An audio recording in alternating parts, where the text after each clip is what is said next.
A my jsme uvažovali, promiňte, že teda tady mluvím také o sobě, samozřejmě největší zásluhu na tom má Václav Havel, že jsme potom říkali, lidé už jsou tedy naladění a teď je třeba dát nějaký program, protože více lidí dostávalo odvahu, aby protestovali.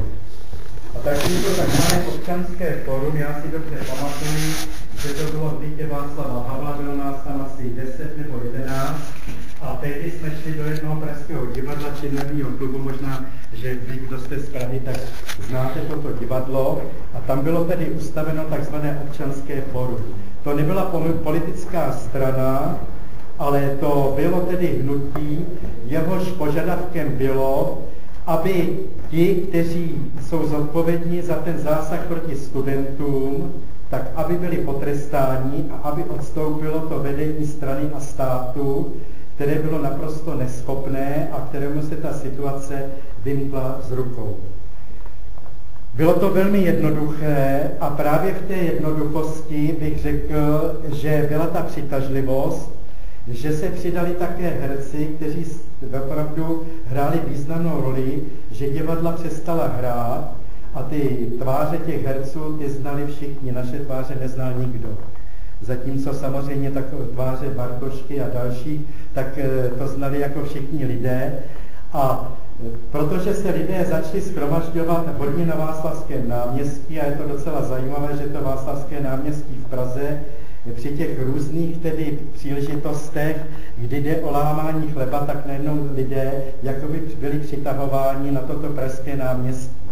Tak jsme si řekli, je třeba, aby se to nezvrhlo v nějaký masakr, v nějaké násilí, aby se to nezvrhlo jenom v nějaké vykřikování hesel. A proto tedy po takových docela složitých peripetií se nám podařilo vstoupit na ten balkón a tam jsme tedy řídili ty shromáždění, kde Václavské náměstí bylo plné. Nakonec se počítalo asi 200 tisíc lidí, že se scházelo a my jsme vždycky jako trvali na tom, aby lidé nadále pracovali, abychom nebyli podezříváni, že chceme, aby ekonomika úplně zkrachovala. Takže jsme organizovali ta setkání vždycky ve všední den odpoledne, jenom 2 hodiny zase, aby lidé nebyli příliš unavení, aby se vyspali a aby mohli tedy ráno jít do práce. A takovým základním zlomem bylo potom jeden den, já si ho docela dobře pamatuji, středa toho listopadového týdne, kdy přišlo 10 000 dělníků z pražského ČKD. A to byl zlom, protože komunisté se stále chlubili, že oni jsou mluvčími dělnické třídy. A najednou ty dělníci jasně ukázali, my stojíme na straně těch, kdo jsou nespokojeni s tímto režimem. A tak to tedy pro nás i neočekávaně došlo za velmi krátkou dobu k tomu, že jsme společně v Obecním domě v Praze zasedli za stůl s tehdejším předsedou vlády Adamcem a s některými dalšími tehdejšími představiteli, a kde oni to vůbec jako nechtěli, byli nuceni, aby si s námi sedli za stůl a abychom my vyslovili požadavky. Mohu říci, protože někdy o Václavu Havlovi bylo rozšiřováno, že byl domluven. Ano, Václav Havel byl známý už v celém světě. Víte, kolik teda přijelo i významných lidí na jeho pohřeb, přestože už tedy nebyl prezident v prosinci minulého roku, a jak jeho jméno si bere do úst i znově zvolený prezident Obama, jak Václav Havel je citován tam nebo onde. Prostě se stal symbolem, ale já mohu tedy říci, protože tehdy jsem s ním velmi těsně spolupracoval, že opravdu žádná domluva nebyla o převzetí moci a vůbec nebylo v tom týdnu plánováno, že by Václav Havel se stal prezidentem. To potom už byly ty události, které přišly po tom zlomu, kdy tedy ten tehdejší předseda vlády nařídil propuštění všech politických vězňů, zároveň tedy uvolnění cenzury a podobné požadavky, ale protože ty události se tak rychle odvíjely, tak potom tedy došlo k tomu, že Václav Havel byl zvolen prezidentem. Ale rozhodně to nebyl ani plán, ani to nebylo domluveno. Jak už jsem řekl, my jsme byli velmi rádi, že nedošlo k jedinému krveprolití a že ani jsme to očekávali, tak ten režim tedy padl naprosto tedy rychle, během tedy 10 dnů. Ale je třeba být i spravedlivý, a to já vždycky zdůrazňuji, že na to mají hlavní zásluhu Poláci.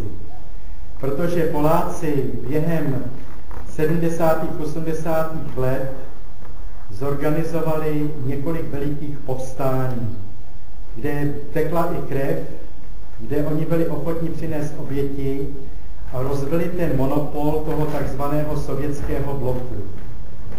A v Polsku už tehdy, v tom listopadu 89, byla nová vláda, zároveň Maďarskou už také se tedy jednalo o nových poměrech, takže ta mezinárodní situace hrála svoji roli a ten převrat v Československu, který nebyl takto plánován, opravdu vám mohu tedy za to ručit, to nebylo domluveno, to byla opravdu taková vlna, která i nás samotné překvapila, že tak brzo se to překlopilo tedy do toho nového systému, který samozřejmě se potom upřesňoval. Ale o tom už bych jako nechtěl mluvit.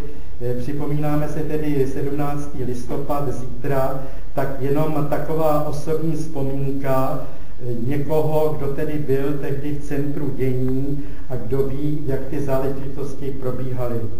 My samozřejmě jsme chtěli, aby na těch manifestacích vystupovali lidé, kteří byli známí, takže si dobře pamatují, že největší potlesk jsme neměli my, ale měla Marta Kubišová, kterou si lidé pamatovali, možná, že to jméno znáte, už je to stará dáma, která je 70 let, ale je to zpěvačka, která se vzdala své kariéry, protože si chtěla zachovat rovnou páteř. Tak si dobře pamatuji, jak byla opravdu vítaná a aplaudovaná na Václavském náměstí. Také jsme tam přivedli samozřejmě známé tváře některých těch herců, jak jsem řekl, které lidé znali, nás nikdo neznal. A vím, že také udělal své tehdejší fotbalista Sparty, pozdější trenér a předseda, myslím, fotbalového svazu Hašek. A to si pamatuju, když jsem tenkrát během toho týdne byl v hospodě, tak ti ožralí chlapové říkali, no když tam byl Hašek na tom Václaváku, tak už se něco opravdu děje. Jo, takže takhle tedy to naprosto improvizovaně probíhalo. Nebylo to prosím vás promyšleno do všech důsledků. Ono zpětně to vypadá, že to bylo naprosto prokoumáno, ale bylo to spíše překvapení. A znovu teda se po třetí vracím k Václavu Havlovi, že on tehdy opravdu byl schopen reagovat ze dne na den na tu novou situaci a podařilo se tedy zaujmout ty lidi na tom Václaváku a potom později tedy na Letné. A ty události, které nasledovaly, tak to už bylo opravdu také díky tomu, že víceméně velká část naší společnosti se postavila tedy proti. Samozřejmě v Praze to probíhalo hodně masivně, na venkově až později, protože na venkově se ještě lidé báli. A přirozeně i my jsme nebyli jako jisti, protože hned ze začátku toho týdne přelomu tak okolo Prahy se soustředovaly tanky, tehdejší ministr národní obrany chtěl poslat armádu, naštěstí tedy se našli v tehdejších hlavách vládnoucích někteří, kteří řekli, to by byla krev a to nemůžeme tedy připustit. Takže ta situace zdáleka nebyla tedy rozhodnutá a na druhé straně tedy překvapila i nás. Je to takto prozaické. Já nejsem člověk, který by chtěl vzpomínat, který by se vracel do minulosti, žijí přítomnosti, ale když si teda to výročí připomínáme, tak myslím, že je tedy dobré, abyste o tom něco věděli, že je to nedávná historie, kterou prožili vaši rodiče a abyste si té svobody vážili. Protože já vám velmi přeji, že můžete dneska cestovat, že dneska máte možnost komunikace, o které se nám jenom zdálo. Víte, třeba ta komunikace pro nás byla stížena tím, že kdo podepsal chartu, tak mu automaticky vzali telefon. A nebo pokud ten telefon byl, tak byl stále odposloucháván, tudíž věci jsme museli domlouvat jenom osobním kontaktem a to někdy stálo hodně času, stálo to hodně energie. To už je dneska jako neslýchané, takže vy žijete dneska v jiné době, ale je to doba zásadně tedy rozdílná od té doby před rokem 89. Já samozřejmě zdaleka nejsem ze vším také spokojen, ale protože přece jako mi bylo dopřáno, že mohu jako zažít oba ty systémy, tak rozhodně bych se nechtěl vracet před ten rok 1989. Znova říkám, já tady nedělám nějakou propagandu nebo agitaci, ale ty komunisté, kteří jsou dnes viditelní v České republice, tak mě právě vadí na nich ta zásadní věc, že oni se nezřekli této minulosti. Že oni neřekli, špatně jsme vládli, ale naopak se tedy hrdě k tomu hlásí. A v tom je to tedy to špatné. Zároveň, že jsou to tedy také lidé, kteří jsou pragmatici, kterým jde o moc a moc toho přesvědčit jim tam není. Víte, já si dobře vzpomínám na tu dobu před rokem 89, kdy málo kdo něčemu věřil. A ono je důležité, že člověk také má nějaké své zásady a že v životě tedy se řídí nejen svým prospěchem, ale také trošku má na zřeteli svoji důstojnost, svoji čest. A tehdy právě ta čest a důstojnost lidí byla lámána.